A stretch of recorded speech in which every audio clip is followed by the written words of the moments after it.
Assuming the San Francisco 49ers address the trenches, which side of the line must they address first in the first round with pick number 11? We're going to talk about that right here on the Wayne Breezie Show. Smash that like button. We got top prospects we're going to get to, and let's get to it, baby, right after this.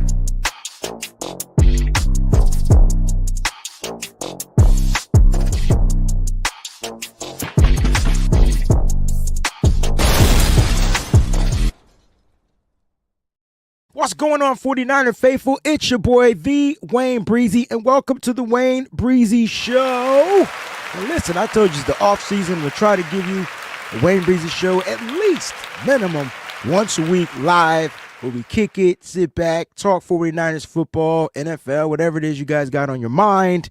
I'm excited because the NFL draft is in 29 days. That's right, in 29 days, we will hear that sound 32 times. Unless you have your TV on mute and you wait for that 11th pick, which means you'll hear that sound only one time, because the 49ers will be on the clock and they'll be selecting their first round pick of the 2025 NFL draft. So I'm very excited, but I'm more excited because I'm here live kicking it with you and the Breezy Bunch crew. So if you're a member, thank you. Salute to you. 49ers throwback already in here, and his message is make sure y'all smash that like button and subscribe. If it's your first time watching, man, click on the subscribe button, all right? And if you want to support, you want to become a member and have priority in the comments and the replies and stuff like that, become a member. Some cool perks, all right? And it'll help support the channel and me continuing to bring you high quality content. Don't bother me in the building. Says good morning, faithful. Early afternoon for me. And I'm excited to be here. Matthew, what's going on? Boats is in the building as well. Shout out to everybody on the West Coast. You guys are going to get the foghorn today. You know what I'm saying? I truly appreciate you guys 1,000%. And I see a lot of members in here. Tanisha in the building. What's going on? Niner Faithful, I see you. Master Chef, what's good? What's good? What's good? What's good? And if I miss you, my apologies. We'll definitely, if I see that green, I'm going to definitely make sure I highlight it. But thank you guys for tuning in. I truly appreciate it. The 49ers, you know, I don't want to talk about Brock Purdy and his contract. I don't want to talk about the trade of Brandon Ayuk, even though that is a staple date coming up. The Niners have some things, some guarantees that they're going to have to guarantee April 1st. So, I'll save that stuff for Monday's episode, which is March 31st, I believe, this Monday, upcoming Monday. We'll talk about that and how that could kind of look out. They got some guarantees that they're going to have to pay by April 1st that are in those contracts. Brandon Ayuk being one of them, George Odom, the safety, being another one. And just the way of looking at how the 49ers attacked free agency this year, they've definitely went secondary. Like they brought in a couple of safeties, corner. They went secondary, special teams to be exact, but they definitely decided to address that. And speaking of free agency, I do want to start the show off. Let's go over some of the top free agents that are still available. All right, because there's still free agency. It's still going on. Free agency is going to go on until free agency ends, right? It's going to continue to go on. The question is, who's still going to be available? Now, in the chat, in the live chat, I want to be an interactive show today. I don't want to sit around and talk to myself. People say I talk too much anyway, so I'm going to try to limit that. But let me ask you this. In free agency, if you can pick a position to address other than the trenches, other than the offensive line, other than the defensive line, what position would you want the 49ers to look into in free agency? All right, so I want to get those comments. I see Jax Knox is in the building. What's going on, Jax? Hey to you. Miss Cynthia's in the building as well. She says, hey to everyone. What's good? What's good? What's good? I see some questions out there. And if I see questions, I'm definitely going to highlight them. We'll do a little Q&A toward the end of the show. All right, for sure. For those that are watching live on Facebook, Twitch, and watching live on X, appreciate you. Please come and join the Breezy Bunch crew over here on the YouTube channel when you get a chance. All right, so when you get a chance, please do so. All right, so I want to know a position. Wide receiver, that would be a position. Don't say defensive line. You got to be specific if you say defensive line, because are you talking edge? Are you talking defensive tackle. I don't really want to focus on the trenches because I feel like all of those guys are pretty much gone. There's some still older edge. So if you say edge, cool. I can live with edge. Center, guard, running back. All right, Joe, I got you. We're not going to talk about draft. We're going to focus on free agency still because we're still in free agency. I see people definitely ready for the for the draft for sure. Defensive line or linebacker, center. All right, so let's just take a look. I'm gonna go through some of the top. I'm gonna give you guys probably top 5 available and some of the positions that you said. All right. So the first one I saw was from Boats. He said wide receiver is his. So I'm going to give you the top 5 available wide receivers, and you guys can kind of like figure out if this is a person you want to see on the team. All right. So far as available free agents, we got Keenan Allen. He's still available. He's about to be 33 years old. He's 32 right now. Amari Cooper sounds like that's going to be a guy that the Niners may be interested. We've heard the reports for Keenan Allen. Deontay Johnson, 28 years old. Is anybody still high on Deontay Johnson? That'd be interesting to see.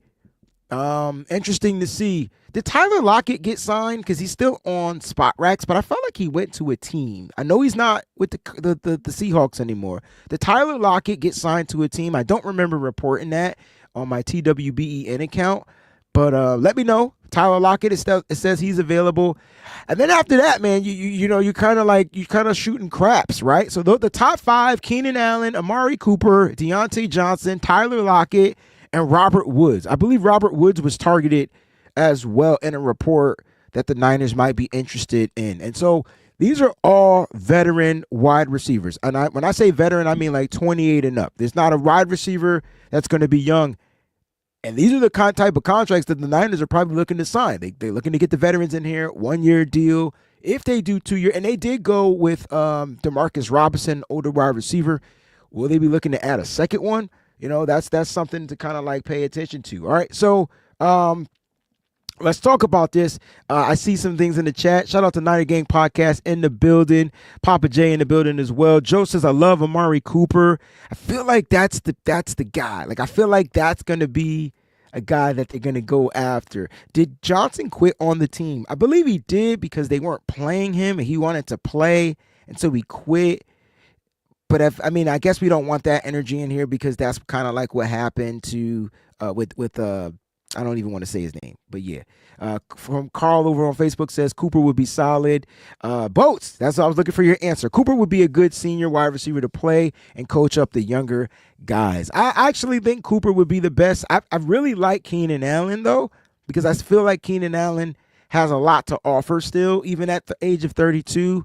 He could teach Ricky Pearsall these routes, the techniques, things like that. For me, it would probably be Keenan Allen, even though he's 2 years older. But if I had to pick between those guys, and Lockett is still available. I was looking at that.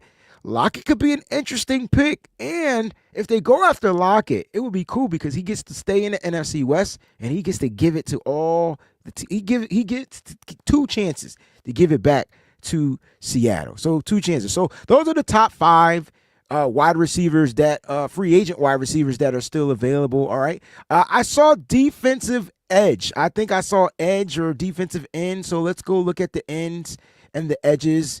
Hopefully this updates. All right. So we got some guys still available far as edge rushers. Okay. And I'm going to name some guys. I believe this guy is going to be retiring. So as far as edge guys, now there's a difference between defensive end for the 49ers and then there's their edge rushers.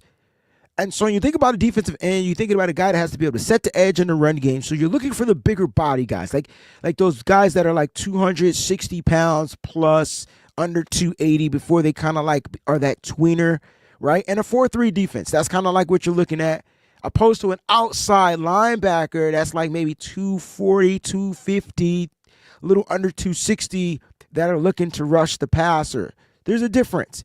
I don't think the 49ers typically have a preference. I remember going back and forth. This one person was trying to argue with me. Oh, I don't know what I'm talking about. The Niners like the bigger ends. And I'm like, yeah, Nick Bosa. And yeah, they get some bigger ends to get out there and set the edge. But they're looking for the quick pass rusher on the opposite side. And you look at Leonard Floyd, He was 6'6", 240. That's why when I look at this draft, and I'm saying to myself, listen, man, there's some guys out here that I feel like will be great outside linebacker defensive ends for the 49ers. James Pierce Jr. from Tennessee. You guys know I love Mike Green from Marshall. You just saw his testing was through the roof. Like, yeah, like that Mike Green is my number 2 defensive end. I don't care if he's 248, 250 pounds. He gets to the quarterback, and he's good at setting the edge. So I can see the Niners going that route, man. You got to remember, man, we were looking for that Leo type of edge rusher when we had D Ford. He was lighter. He was about 250, 252. Just to put that out there. Like, just putting that out there. I just want to put that out there. So, top free agents as far as defensive end. So, I read defensive end. DeMarcus Walker, Foley, Fatukasi, John Kaminsky, Brandon Graham is retiring, Emmanuel Ogba, I believe, is still available, and Jerry Hughes. All right, and I don't think anybody likes those names. And you could go old man Calais Campbell, but I don't think anybody likes those names. And when I look at edge, this is going to include the outside linebackers. So Von Miller, Matt Judon, Preston Smith, Zadarius Smith. Remember the Smith brothers when they played for the Packers? And then Kaiser White is available. So there's some edge rushers that the Niners could still bring in. Let me ask, how would you feel if the Niners brought in the 36-year-old Von Miller for a workout? Would you guys be opposed to having Von Miller here? Just curious. Just curious. Von Miller, Collie says, I never showed Jalen Walker any love. He just doesn't do it for me on film. Like, what are we looking for? Are we going to make him an edge rusher? Because he's better on the edge than he does play linebacker, than he plays, outside linebacker. So which one do we want? And so, like, I know there's some people that like him. He has the size. He has the build. Does he have the speed? He's, like I said, and again, he's better on the edge. He's better used as an edge rusher, as a pass rusher from a linebacking standpoint. But that's not what we do with our linebackers. We want the linebackers that can play linebacker and have the ability to rush the passer, not the linebackers that can rush the passer and then have the ability. No, it doesn't work the other way around. So that's why Jalen Walker doesn't stand up for me. That does not mean that Jalen Walker will not be the pick. If I had to go with the linebacker, it would be Jahad Campbell, a former defensive end that converted into playing linebacker because of the depth at Alabama. And then he played linebacker like an edge rusher, but he played linebacker better than the linebackers, right? It was unfortunate that he was behind Will Anderson and guys like that, but he came in as an edge rusher. That's why he plays on the edge really well, but then he can play the weak side and play linebacker. So that's why I'm high on Jihad Campbell. Like, over Jalen Walker, I'll take Jihad for me. They both are great programs.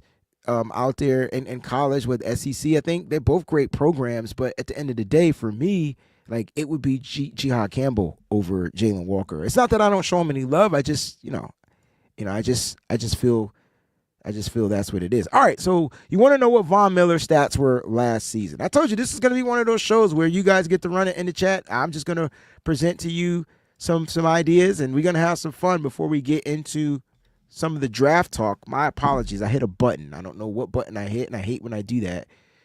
All right, here we go. So Miller is old. But he would be the perfect guy for situational purposes. If the Niners have a solid defensive front, they bring in a rookie, I would love to have Von Miller here as a rotational guy, right? Guy that can still get to the daggone quarterback. Now, he played in 13 games with the Buffalo Bills, according to his stats. Okay, he played in 13 games.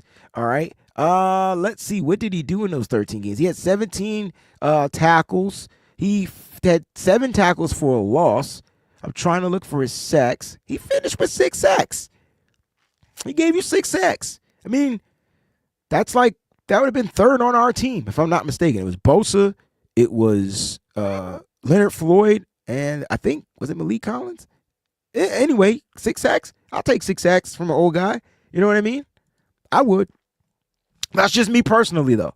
Like, that's just me personally. I'll take him over that. But yeah, and the question is going to be for how much. I don't know. I don't. I just know that the Niners, and no, this does not mean you don't draft.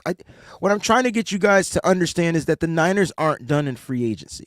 I think they're geared toward the draft. There's still going to be players released. Some players are going to be traded. The Niners might be in contention of trading for Bryce Huff. I don't know if you guys remember who he is. He used to play for the Jets, I believe, under Robert Saleh. That would be a solid defensive end to bring in here. So there's still options out there for the San Francisco 49ers. I'm just trying to focus on some of the top players that are still available in their positions. And so if you get an older player in here, and the Niners are known in that second tier free agency, bringing in an older guy. Like, they're known for that. Like, if you go back to the Kyle Shanahan regime, we've seen older players come here all the time, 1-year deals, get in. Hopefully they could help us get us over the top. If not, I think Von Miller, Matt Judon, just Zadarius Smith. I think those guys kind of make sense as they're aging. Don't know how much they're going to cost, but I do know that the Niners will be looking to sign players. It's not even the Niners, though. Do you guys realize that the San Francisco 49ers, they sort of set like a standard for the veterans with these incentive-based deals? And if you look at free agency this year, a lot of players went to different teams on 1-year deals to prove it to themselves, and they're incentive-based. I feel like the Niners kind of started that. I'm not 100% accurate on that, but I feel like that's something that the Niners have been doing.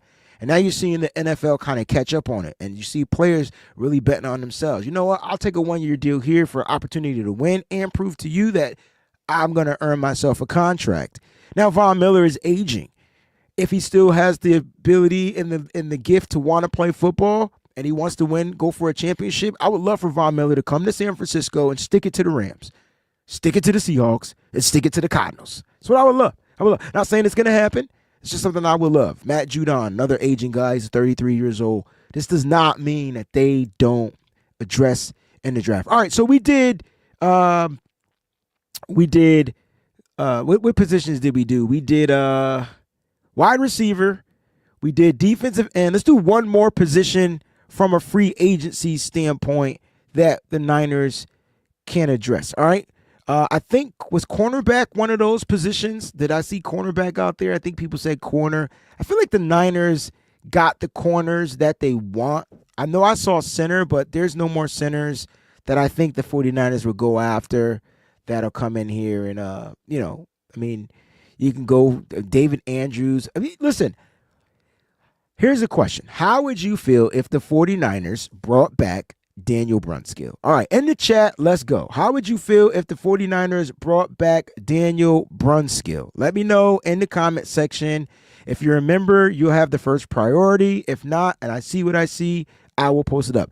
Daniel Brunskill is 31 years old. He's a free agent with the Tennessee Titans. They have not re-signed him, but I would be super excited to bring back a guy that I felt like was really good in the system. He went to test free agency. He was always a good teammate here. He has continuity with the offensive line. He would come in and compete for Jake Brendo. He would come in and compete against Jake Brendo and Matt Hennessy. So why not go after Daniel?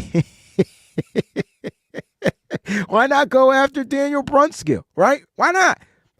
Look, why not? Hit Crazy Juice says better than Brendo. You know what I'm saying? And listen, this is just temporary, right? This is not like a super patch fix. He would probably come and play on a 1-year deal. If he still wants to play football, he'll be coming back to a team that he's familiar with. I'm all about continuity when it comes to offensive line. I don't want to add all these key new pieces. That's why even drafting a center, it's going to be difficult. It's going to be difficult because they have to have Chris Forster and Kyle Shanahan has to trust. This is the guy getting the ball to the quarterback. You know what I'm saying? Boat says Brunskill will be okay. Kylie, I wouldn't mind. Brunskill. Snoop, what's going on, baby? You know what I mean? I don't know. If you want a center and you feel like center is the position that the Niners, if the Niners feel like that's the position that they need to still address, there's a Daniel Brunskill available. I feel like I need to look up Daniel Brunskill and what he did. So let me pull up the PFF chart because I need to know how Daniel Brunskill played in 2024. All right, so let's go ahead and do that. It's only right. All right, Daniel Brunskill.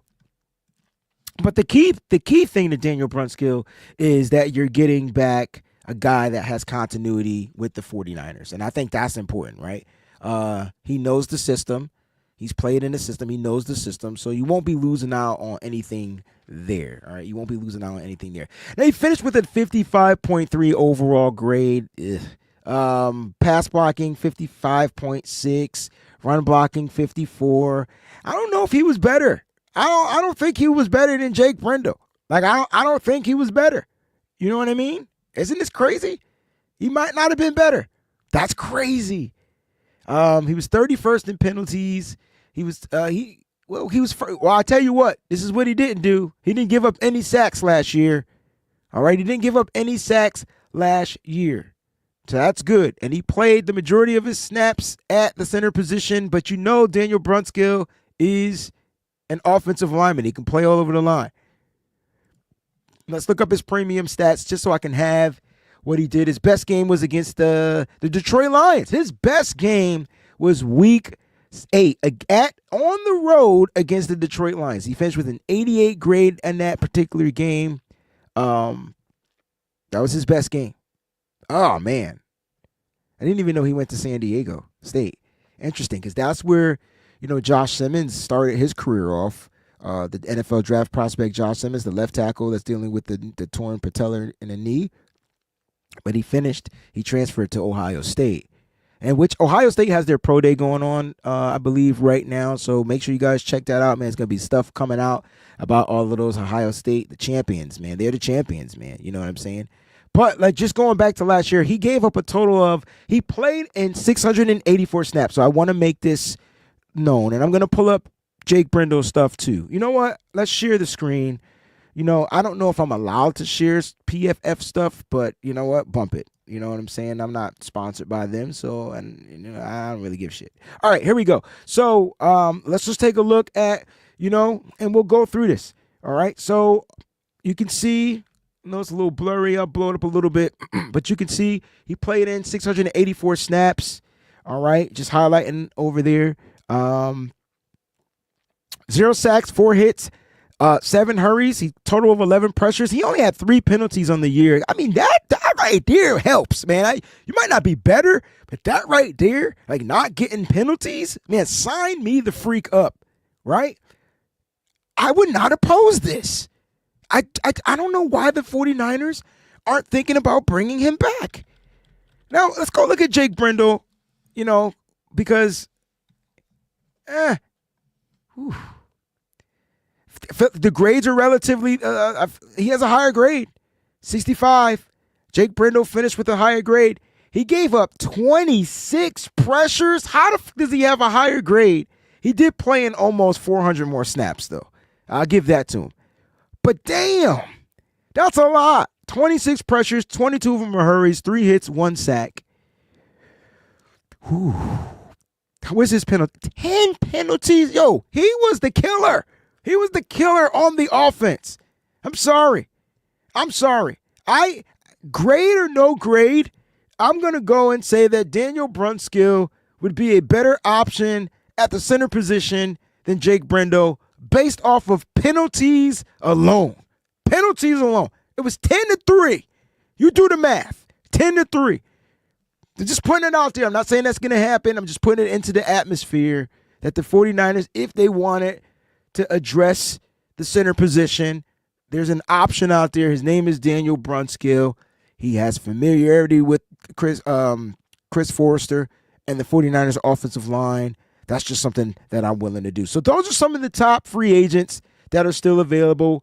So don't, have your panties in a bunch, man. Free agency isn't over, but let's gear up for the NFL draft. And before we get into the NFL draft, make sure you guys smash that like button, all right?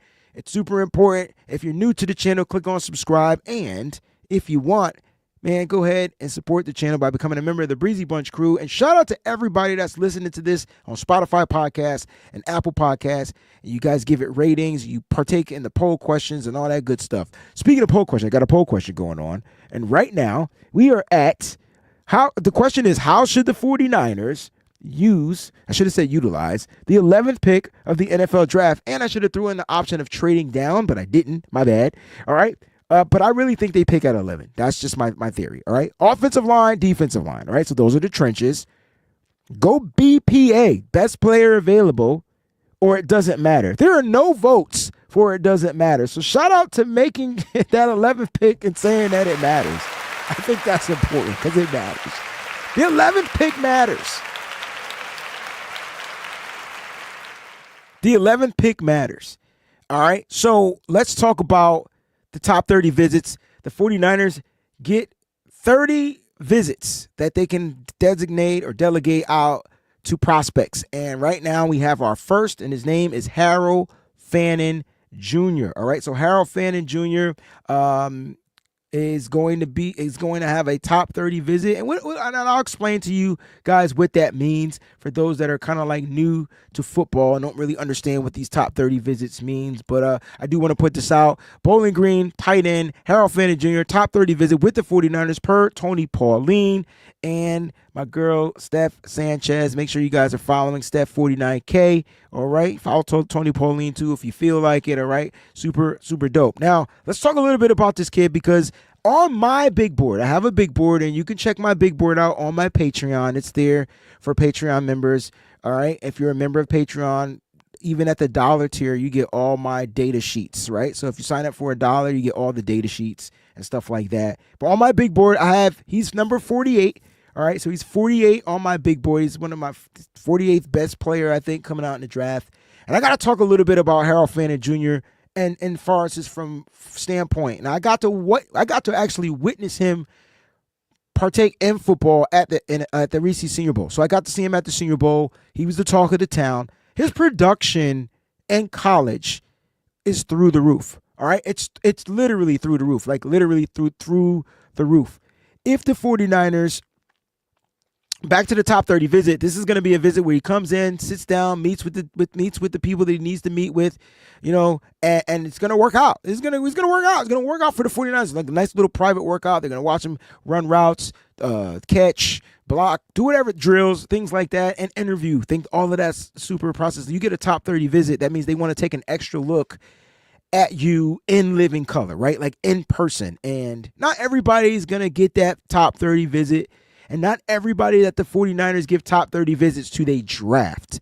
But pay attention to this, because the Niners in free agency addressed the tight end position with a blocking tight end named Luke Farrell, right? And they still have George Kittle under contract for one more year. Right now, George Kittle might go into contract negotiations for an extension. I'm hoping that's what happens. All right. But they need that complimentary piece. They need that tight end. Listen, Braden Willis, he's had a couple of seasons to prove that he could be the guy. He wasn't the guy. Cam Latu started off with the injury, didn't really come back and return to any type of form. They drafted him in the 3rd round. He wasn't the guy. It just seems like they struggle when it comes to drafting tight ends. I think the 49ers have their blocking guy. So the running tight end is set, right? Guy we need for the run game set, Luke Farrell. But who's going to help George Kittle out on the outside? So I really like Harold Fannin Jr. just off of his productivity in college. You're talking about 1,342 yards, 100 receptions. He was I know this stuff by heart. This is crazy. He was targeted 128 times, and he has 100 receptions for 1,342 yards, 9 touchdowns. I can't believe I know this shit by heart. I thought I was going to try to look it up. I actually know it by heart. Like, I'm going to give myself a round of applause. Wow. You can tell I've been scouting, right? He has, the positivity is there mainly because he is a versatile player. So what do I mean by that? You can line him up in line. You can line him up outside. He can play in the slot. And you can line him up in the backfield. 2 ways in the backfield. He can play the wildcat, which is taking the snap, or you can line him up as a fullback or a running back there. So he gives you unlimited options in using him, right? You can use him in many, many different facets. And, I'll do a full more breakdown with film and stuff on the Patreon. And I think that's what I'm going to do. Like what I'm going to do with the top 30 visits is I'm going to do full breakdowns on the Patreon. So if you sign up for one of the tiers, the $5 tier, I think you'll get the top 30 visits. So I'm going to do that, right? So looking at this kid, I'm just saying, seeing him in person, he isn't that big. He's only what 6'2", 240 something pounds as a tight end. But watching him play football is something totally different. So he doesn't have the 40 speed. He was super slow in the 40. I'm just gonna keep it a buck. Like, I'm gonna tell you his measurements, and y'all could be like, nah, he not the dude. I know everybody's high on Mason Taylor. I get it. Great pass catcher, great hands, but the productivity isn't. The production wasn't there. All right, and he's not as great of a blocker. We're talking Harold Fannin Jr. with a 72 blocking grade, run blocking grade, highest blocking grade for a tight end coming out in this draft. All right, just want to put that out there. And no, I'm not saying use him or get him at pick 11. That's not where I'm going with this. But Harold Fannin Jr., he's 6'3", 241. All right, he has 32 and a quarter inch arms.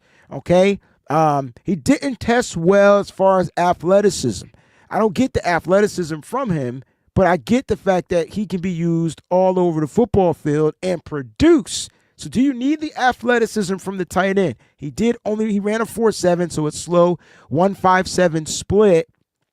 All right. So his split time is pretty decent, though. A 10-yard split, 1.57. It's not bad. His 3-cone was a 7.01. Now, I don't have his pro day measurement. I don't have his pro day stats, but this is from the NFL Combine. And his short shuttle was a 4.29. That's not bad, because the best short shuttle from the tight ends was a 4.27. 4.27, and that was Jalen Conyers from Texas Tech. So he's that little bit of tick of a slower in the shuttle, in the 20-yard shuttle. So I tell you what, I do think this kid is a high prospect for the San Francisco 49ers, and I think the 49ers are definitely going to take an extra look with this top 30 visit to see how he pans out. You will get a productivity type of a weapon. You could utilize him as a receiver lining wide out, right? You could utilize him in the backfield. He can also throw the ball. It's just a good guy. Great kid, talks well, means well, no problems off the field issues. And, the question that was asked to him at the Senior Bowl more than anything was, do you think you can break Brock Bowers' record? And it all depends on which team he goes to. And if he comes to the Niners, probably not, because we don't overutilize the tight end in that way. We have other options. But if he goes to a team that does that, he has the ability to be very productive in the NFL. So I have him as my number 48th player on my big board. I could see the 49ers trying to snatch him up in the third round. I think the top two tight ends go. He's my number 3 tight end. It's Tyler Warren, Colston Loveland, Harold Fannin Jr. He's my number 3. And I think after he goes, some people are going to take Mason Taylor because he's a bigger body, bigger frame. I get it. But as far as productivity from a tight end, Harold Fannin Jr. is the dude, all right? Harold Fannin Jr. is the dude. So I don't think the San Francisco 40, I think if the 49ers are looking to get him, they might be able to get him with one of those third-round picks, 75, 100. He might even fall early 4th round. You know what I'm saying? Early 4th round. Shout out to my man Ronnie out there, man. Appreciate that. Let's go, Breezie. Love all the info. I appreciate you, man. Thank you so much for being a faithful member to the Breezy Bunch crew for all this long time. It's been a long time, man. It's been a long time, all right? Don't forget to get your votes in right now. It's defensive line in the lead. We'll read the results. Somebody remind me to go over the results at the end of the show. 45% is saying that the Niners must address the defensive line with the 11th pick. Oh man, I'm loving this. And this is why I'm doing this show. I wanted to get your takes on some of the things. All right. So that's the only top 30 visit that I have right now. All right. Now let's get down to the gist of the show. Let's talk draft talk. I see some questions in my comment section. First question from Niner Faithful: where are you watching the draft? So I'll be here in my studio watching the draft live, and I'll be live streaming on Thursday and Friday. So let me just tell you my Thursday and Friday schedule. April 24th, April 25th, I'll be live streaming from my channel right here. Immediately following the draft pick, all right, you guys can take a pivot and join me on the Bleacher Report app. Download the Bleacher Report app. I cover the 49ers for Bleacher Report. So I'm going to go live immediately following the pick for 30 minutes to talk about the pick, give my initial reaction, my initial takes on it. Hopefully I have all the information I need because I've been doing my due diligence on just about every player. And so that's what's going to happen. And then I will immediately rejoin the live here. All right. So the live here won't end. Just open up the Bleacher Report app. Hopefully I can stream live on both at the same time when I'm on both. I don't know if I could do that per Bleacher Report, but this live will still be going on. I believe Peachy will be here holding it down as well with me. Hopefully the Nitty Gritty crew will be here as well, and we'll be holding it down. So if that's the case, we'll be live here Thursday and Friday. Saturday will be an all-day thing, so it'll be live here as well. But I'll be here in my studio covering the draft. All right, Oscar. The question is, what do you need? And I like Oscar because Oscar he likes to challenge the questions. I leave the questions pretty much open-ended for other interpretations. I don't know if you guys peep. That's how I kind of talk, right? Oscar says the question is, what do you need? Right? At 11. And Oscar's philosophy, if you check out Oscar's members draft. It was really good. I know we got cut off because of the technical difficulties with PFF, but it was really good. And I would love to see his full 7th round mock draft, but we gave you 5 rounds and check it out. A pass rusher only or someone that can also set the edge. Von Miller is not a run stopper. So I feel like, I guess my question to you is, because we were talking about Von Miller, why can't you have both? Why do you have to have one player that can do both? Why can't you have one player that does one thing really well and that's rush the passer when you need him to, and a player that's good at rushing the passer and setting the edge? What would you consider Nick Bosa? Because Nick Bosa is a terrible edge setter, but a great pressure guy, right? I don't even think he's a great pass rusher, but he definitely sets into pressures. He probably leads the league in pressures. He doesn't get to the quarterback often because I don't think he has the speed to get around or the moves to get back inside. Plus, he's doubled and tripled and all that stuff. But why not have a variety? I think that's my question. I think the Niners need to go variety of edge rushers. They need to go with a speedy guy. And they're trying, right? Let's keep it a buck. I think Robert Beal Jr. is supposed to be the speed off the edge. He was probably one of those guys you just missed from Georgia. Rotative guy, came in, did what he was asked to do, and that was it. 5th round pick on him, not really panning out for the San Francisco 49ers. But when you look at this draft class, you could get an edge rusher, an edge setter, an edge rusher. You can get both. You have 11 picks. I wouldn't care if the Niners spent 5 of those picks on drafting defensive linemen. I just really wouldn't care.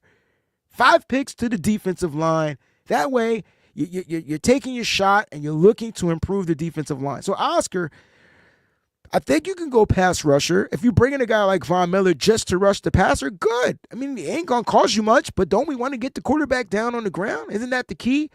Solid secondary, right? Demo, Renardo Green, if they draft a kid, maybe we get some Darrell Luter Jr.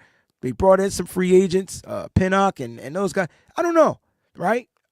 But have a solid secondary that can cover, right? Allow this pass rush to get up front, man.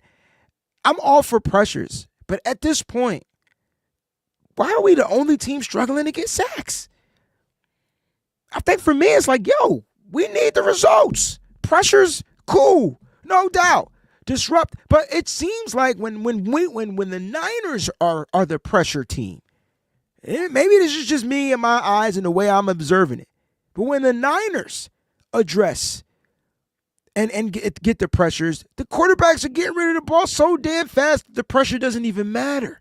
So we got to get better at getting in the quarterback's face and hitting them and getting them on the ground. Like, I'm all for all kinds of pressures. There's quarterback hits, there's hurries, and there's sacks. I think more sacks would definitely help the case of the Niners getting better. So I think you can address it. You know what I'm saying? I did not say he wasn't a great pass rusher, Bam. That's not what I said. I said that he's great at getting pressure. That's part of pass rushing. I said that's what he does. Now, I said he's also doubled a lot, but he's not getting home like he did in 2021. He's not getting home anymore. The year he had all those sacks, it's not happening anymore because the teams are making sure that they take him out. They take him away, they focus on him, and then they're betting on somebody else to get there. So I did not say that Nick Bosa wasn't a great pass rusher. I said he struggles in setting the edge. He's not good at run defense. That's what I said. He's not. Show me where Nick Bosa is great on run defense. Please. It's just not a strength. It's getting better. It's getting better. He was probably the best run defending edge that we had last year, but it's not great. That's all I'm saying. That's all I'm saying. That's all I'm saying. Right? So, boom, boom, boom, boom. That's all it is. But there's plenty of guys out here in this draft that we can definitely look into where you can get a good defender that can set the edge, right? You can get a guy that can rush the passer. I think it starts in the interior, if I'm being honest, right? That's just me. If I'm being honest, well, if I did say that, I just resaid what I said. So my bad if I said that. I don't remember saying that he's not a great pass rusher. I meant to say he's not good at setting the edge. That's not his thing. If we're talking about run defending, it's not Nick Bosa's thing. Never been his thing. Nick Bosa used to just tee off and go get the quarterback, but maybe they're asking him to do something different. Maybe the wide 9 alignment is making him play different because we don't have the big guys up front. I don't know. He gave us 1 year where rookie year was good as far as numbers. Rookie year, great in sacks. And then that all-pro year, defensive player of the year was great in sacks. And then after that, he's just kind of been mid. Maybe I'm bugging. Maybe I'm not watching. Maybe what I'm watching isn't what I'm watching. Maybe that's what it is. I don't know. But I do feel like the team can get better in this draft depending on how they draft. Like, I really do. So let's talk about the question, because I want to know, like, do we go offensive line? Do we go defensive line? Does it matter who's available? Do they go best player available? I mean, you got, Jahdae Barron, Ashton Jeanty on the board. I mean, these are good players. Do we need another cornerback? I'd say yes. Do we need a running back? I'd say yes. Do we need him at 11? I'd say no, right? So that's why I'm asking the questions. We're just having a healthy conversation. I'm asking the questions, and we don't always. None of us have to be right. None of us have to be right. Like, you know what I mean? So it is what it is. All right. So Oscar says solid use 3 players, primarily defensive rotation, with Clemens at 55% of the snaps. His defensive tackles were also on a solid 3-man rotation. Can't log. Oh, this is with the Jets. Okay. No, it's not with the Jets. I'm just trying to figure out. All right. Bosa alone is at 67%. This is when he was with the Niners. Okay. Got you. All right. Cool beans. Look, I don't know. I don't know anything. All I know is Salah's back, and I'm trusting what Salah sees in his vision. But at the end of the day, all I know is we need to start getting home. We need to start getting the quarterback back down on the ground. And maybe we saw that Bosa's rookie season. And if you look at that defensive line, because to me, that might have been Salah's greatest year. That 2019 season was Salah's solidified. Yeah, we knew he was done, right? So when you go back to that, because he became the head coach after that, right? So you go back to that year, you got to look at the way that defense was built. Are we trying to snapshot that defense and try to find ways to rebuild? Because the only key piece to that front is Nick Bosa. Everybody's gone. Am I wrong? Like, everybody's gone. There's no Buckner. He was traded. There's no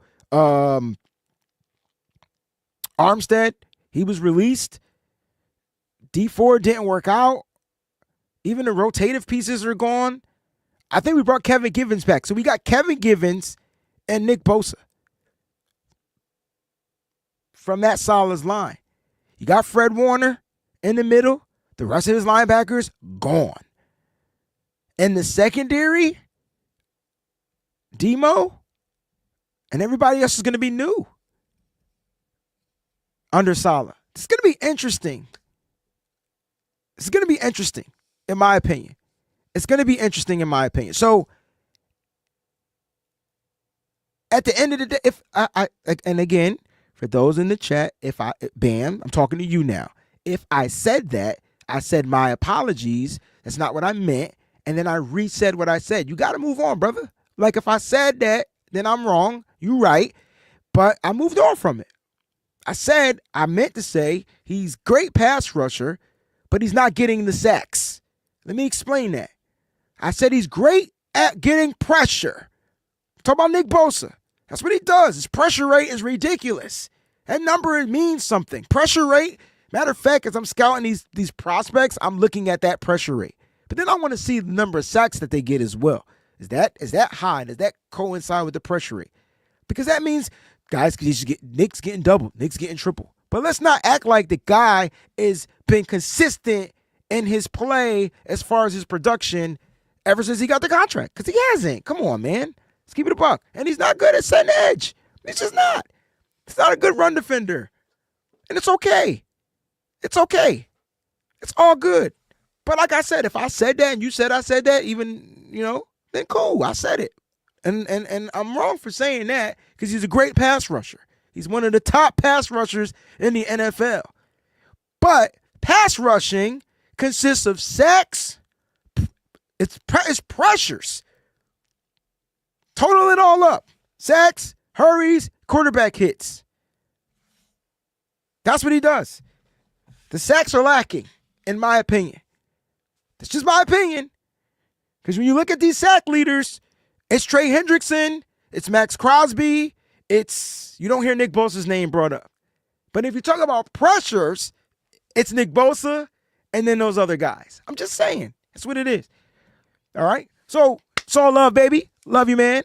Appreciate you too, man. Appreciate you. Now I'm become a member of the crew so we can go back and forth all the time. You know what I'm saying?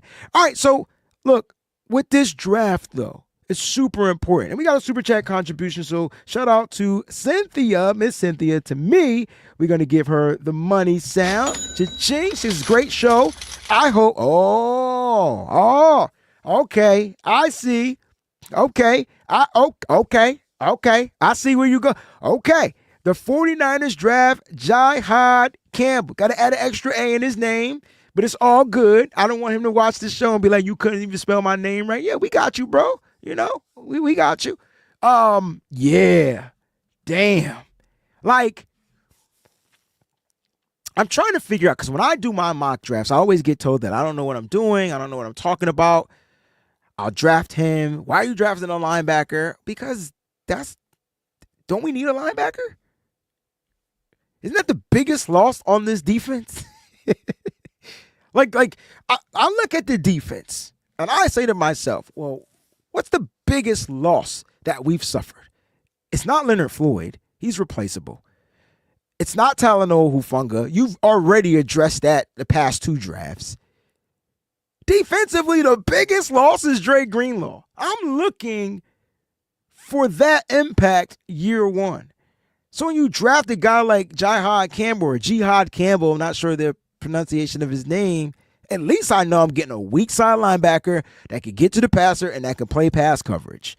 I love him at pick 11. I don't think the faithful in general loves him at pick 11 because it's not a trench player. The Niners typically don't draft linebackers that high, maybe third round or less. But maybe that's why they've been struggling at drafting linebackers because they haven't been getting the best of the best. So I like that. I know my man Oscar would love that. I love this pick. I think Jax Knox likes this particular player too. A lot of the members of the Breezy Bunch crew are really loving with Jihad. Now he does have the torn labrum in the shoulder, I believe. So he's recovering from that. I don't know if that changes up the mindset of drafting a Jihad Campbell. But there's several reasons. Several reasons why I have him over Jalen Walker. Reason number one, the way he diagnosed plays. Processing. That's the word for it. That's all I need. Processing. And that means as a linebacker, even playing on the weak side, he's able to process the run versus the pass and quickly react and respond to it. And he has the speed to recover, and he's covering wide receivers, tight ends, and running backs. 4-4? If Fred Warner is not a 4-4 guy. Dre Greenlaw wasn't a 4-4 guy.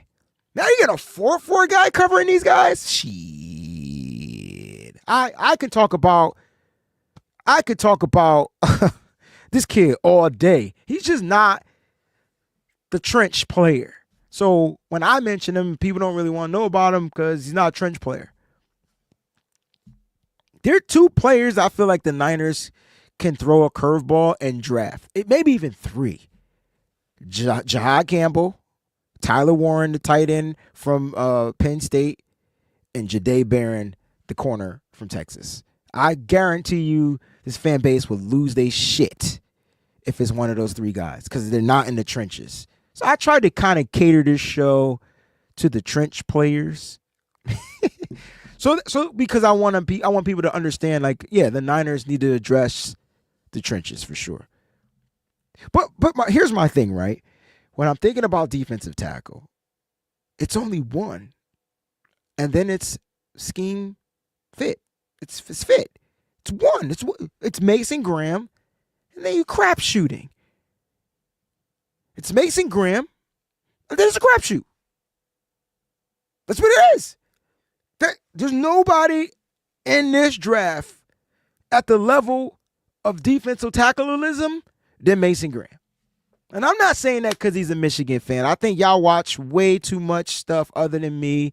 You notice I'm not really pushing my Michigan guys anymore. That's not what I'm doing.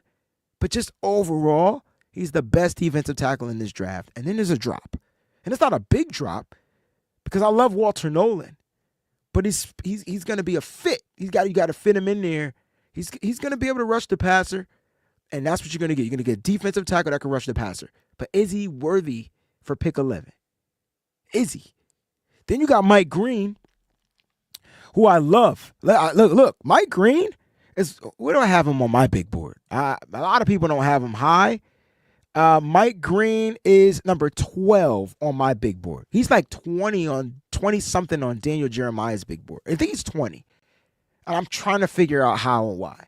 You're talking about the nation's sack leader at 17 sacks. You're talking about a guy that's great run defender, and he's ranked 20 out of all the play. Like, nah, this kid. I get why Abdul Carter's the best, the twitch, the speed, all that good stuff. But I want the freak. I want the guy that I know is going to be a problem out there on the edge. And that's Mike Green. But he has the red flags. And so, like, it makes it tough to really signal out on who the San Francisco 49ers are definitely going to be looking at. Because when you mention players with this fan base, there's a lot of trauma going on. When I mention a player with the red flag, oh, no, you can't draft him. When I mention Jahad Campbell, oh, we can't draft him because we drafted Reuben Foster 9 years ago and he had an injury coming out. And look how that panned out for the Niners. I'm like, God dang, who can I draft? Who's available? I'm confused. Who's available? Joe, I know you're not a member, man, but I'm encouraging you to become a member. Would you still draft Abdul Carter with this injury? Do you read my comments? I asked this question to somebody that said I'm not drafting Jahad Campbell because of the injury. I said, would you draft Abdul Carter? He has a foot injury, which I think is a little worse than a torn labrum in the shoulder. Just my opinion. It's a little worse. It's a foot. You want to know what people love about Abdul Carter is his twitch and his get off, right? Psh. That's what I'm saying. Bam, who's 6'3", 242 in the NFL? I'm trying to figure out who you're talking about. All right. I'm just trying to figure out who you're talking about. But at the end of the day, you know, when I'm looking at these prospects, and if I had to go trenches, and I think the Niners go trenches, I'm just trying to figure out like who's worthy of that 11th pick, because I have Armand Membu higher than any defensive tackle not named Mason Graham. I'm sorry. Like, Membu is my number. I even have Armand Membu. I have him he's number 8 on my big board. He's number 8.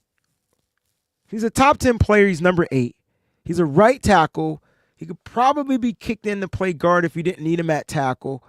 But, man, when you're talking about a 6'4", 330-pound guy with 34.5-inch arms, like, how do you pass up on that? Sorry, Colton McKivitz. This is the guy. Like, I don't know, like, But I don't think he's going to be available at 11. But if he's there, you go Membu, right? You go. As long as you go trench, I feel like it's got to be Membao or Membu, and then Mike Green, Jahad Campbell. He's not a trench player. I'm just, let me just focus on the trench guys. I know a lot of people don't like James Pierce Jr. because he's light. Miss me with that. James Pierce Jr. is 6'5", 240-something pounds, 43 pounds. That's Leonard Floyd. They didn't keep Leonard Floyd because he was going to cost them $10 million. So they let him go. He found a team, and you get a kid that's going to cost you way less that can do what Leonard Floyd does and probably better. I wouldn't be surprised if James Pierce Jr. from Tennessee is the pick. I just really think that they need to address the trenches. And whether it's edge, whether it's interior, I feel like the interior on the defensive front is deeper than the edge rushing. It's deeper than the edge rushing. But at pick 11, if you're going interior defensive tackle, it has to be between Derek Harmon and Walter Nolan. Because those are the guys that I think are great against the run and in the pass rush, right? I love Kenneth Grant, the big body kid from Michigan. I love Tyleik Williams, the big body kid from Ohio State. Those are good run defenders. I say go for the pass rushing guy first and then find a big stud. I spoke to Cameron Jackson from Florida. He had a virtual meeting with the 49ers. He's 330 plus pounds, 6'6", 330. Had a great week at the Senior Bowl. He was better than Deion Walker, who was supposed to be this high prospect. He plays with a good low pad level. He's great against the run. He's not a pass rushing guy. He's slow. He's not that guy. But you're not getting by him in the run game. So you could go maybe 4th round, 5th round, 6th round, probably find a big run stuffing guy. But if at 11, if the 49ers are there and they're looking to go interior, it's got to be between Nolan, who is my guy, or Derek Harmon from Oregon. Derek Harmon from Oregon. You know what I mean? Those are my two guys. If you're going to go with those pass rushing guys. All right. Now, I see Throwback says there's breaking news. So what's the breaking news? You know what I'm saying? What's the breaking news? I missed it. Did I miss breaking news? My bad. But look, it's all going to come down to, you know what I'm saying? Whatever. All right. So this is the breaking news. Gary Danielson announced his retirement from CBS Sports lead college football analyst following the 2025 season, at which time he will be succeed. Dang, because I was going to go apply. Well, thank you for the breaking news Throwback. Dag nabbit. I was like, word, because man, I love I love freaking college football. But I love talking about the kids, right? He threw me a throwback. That was a good one. That was a good one. That was a good one. My man Eric says in 7 years they've gone offensive line first one time. Are you talking about Mike McGlinchey? Defensive line 4 or 5 times. Thomas, Bosa, Kinlaw, Armstead. Where are you going with this stuff? Do you feel like they're going to break away from that? In a couple of years, this team is going to be nothing but running backs and wide receivers and edge rushers. Okay. Hey, look, when it comes to this 11th pick, this is the pick they got to nail, right? I know we want them to nail all 11 picks, right? At least I do. I believe they will. But the 11th pick, they got to get right. They got to get the 11th pick right. And if I had to pick a side, let me get the poll question results. I want to read those out here on the live channel. Wow. I didn't expect it to take a turn. 41% of the votes. Everybody didn't vote. So it was 100, 250 people in here. Only have like 60, 70 votes. But 41% said offensive line. Wow. Okay, listen. I'm cool with that. But there's nothing wrong with that. I'm straight up cool with that. Here's my question, though. I'm not drafting any offensive lineman at 11. They're not good like that. It's Armand Membu. I think we're kind of reaching for Will Campbell. In my opinion, I think he's going to be good, but I don't think he's worth the 11th pick. That's just me, even though he's number 11 on my big board, right? If we go offensive line at 11 and Armand Membu is gone, and we're not trading back because no one wants to trade back with us, who are we drafting? That's the question. Who are we drafting? Is it Will Campbell? Are we going to settle for Will Campbell? For me, I would go Kelvin Banks Jr. I would go Kelvin Banks Jr., tackle from Texas, over Will Campbell. I just will. And I might rearrange my top 100. I like Will Campbell, but I don't love him. I love the consistency and versatility of what I see from Kelvin Banks Jr. I feel like he can he would fit the 49ers very well as far as the outside zone scheme and things like that. He can move well. But if Membu is gone, do I go with Kelvin Banks over a top edge rusher? And not to me, that's where I think it gets tricky, man. That's where it gets tricky. That's where it gets tricky. I really do. I think that's where it gets tricky. Ray Castro says Jersey's in the building. Shout out to Jersey, man. Appreciate you. That's where it gets tricky. Is reaching for a Kelvin Banks at 11. It all depends on where the Niners have him. I know Campbell is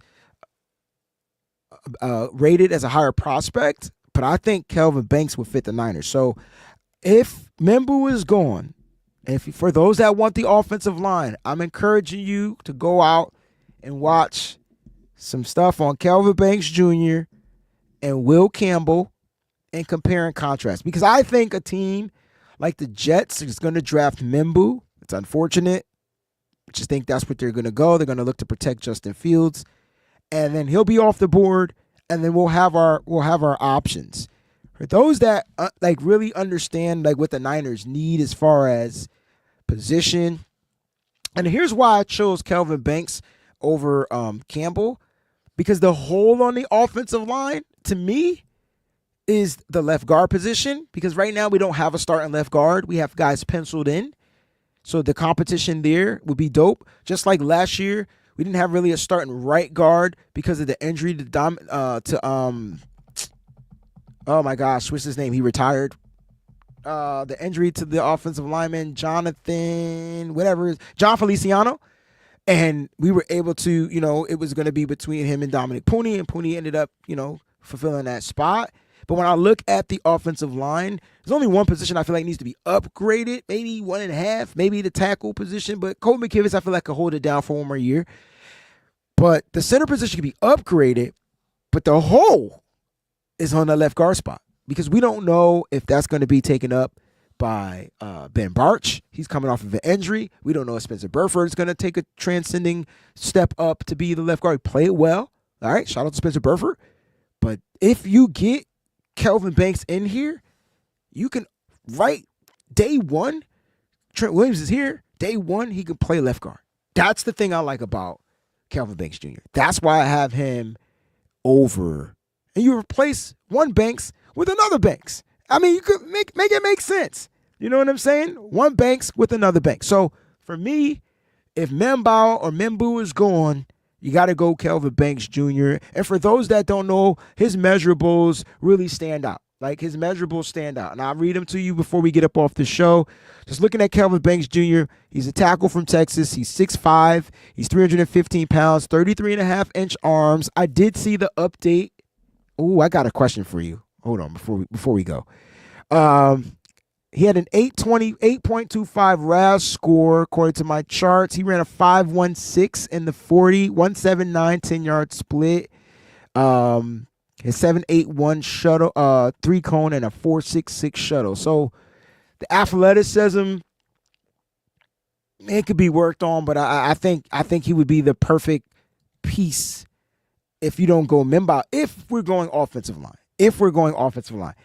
And just to go back to Eric's comment, he said the last time we drafted an offense, to me, that's not reaching. The last time we drafted an offensive lineman was Mike McGlinchey in the first round. And so maybe this is the year they do it again. We're all thinking defense. I wouldn't be mad at that. Because this draft, I just want to remind everybody that this draft is loaded defensively. It's loaded. So if you don't get the guy in the first round, cool. But it's loaded. Like, pick your flavor. This is the Baskin Robbins of defense in this draft. Whether you want to go interior, big run stuffing, twitchy guys in the middle, pass rushing defensive tackles, outside linebackers, edge rush, it's loaded. It's overloaded, to be exact. Like, every year we get an overload. So it's really pick your poison. There's a lot of players we're not even talking about, like Josiah Stewart from Michigan. 35-inch arm, 34.5-inch arms. He's like an 88 wingspan. I don't care if he's 6'2". We can get to the quarterback. Like, there's so many different players. We didn't even talk about the edge rushers from Ohio State and the Jack Sawyers and the other kid out there who's just a better pass rusher than I think Jack Sawyers. Look, there are so many edge rushers. And you guys know one of my favorites, David Walker, 6'2", 267 from Central Arkansas. He could be added to this roster. He could be a pass rusher. And he sets the edge really well. It's good in run defense. So there's so many flavors, really. Quick question before I get to the final question from Derek Thomas over on Facebook.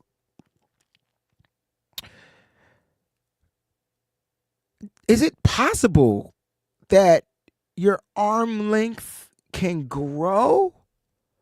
Like, how do you grow your arm length? And I'm asking because Will Campbell measured in today at his pro day with 33-inch arms. That's got to be cap, right? Because at the combine, it was 32 5/8 inches. Now, I know you need, 3 more eighths of an inch to make it a full 33? But how do your arm length, how does it grow? I'm trying to figure out, is that a thing? Can that, for those that are into the anatomy and the body and science, can that really happen? Or did he put on like extra like stuff on his hand, something to make his hands bigger or something? Like, how do you measure the arm? I don't know. I just wanted to know if that was a thing. Derek Thomas over on Facebook says, Wayne, what do you think about Mac Jones? This is a good question. I like Mac. So let me explain to you kind of why, like, my son is a Patriots fan. My oldest son, my son Talon, he's a Patriots fan. And so I was always geared to watch football with him, and we would watch a lot of his games, his team play. And Mac Jones' rookie year under Josh McDaniel was phenomenal. Like, I thought the Patriots thought they had something.